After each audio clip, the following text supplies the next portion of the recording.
Ignition switch troubleshooting safety precautions. Working on your vehicle's ignition switch requires special care. Following safety precautions is vital.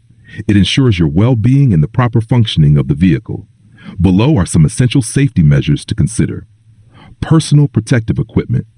Always wear personal protective equipment, PPE, to avoid injuries. Gloves. Protect your hands from cuts and burns. Safety glasses.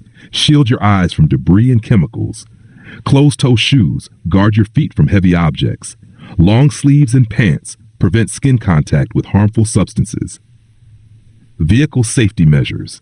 Follow these vehicle safety measures to avoid accidents and damage. 1. Turn off the engine. Ensure the engine is off before starting. 2. Disconnect the battery. Remove the negative terminal to prevent shocks. 3. Use a jack stand. Secure the vehicle with jack stands if lifting. 4. Clear workspace. Remove any flammable materials nearby. Following these safety precautions can help you troubleshoot the ignition switch safely. Always prioritize your safety and the integrity of your vehicle.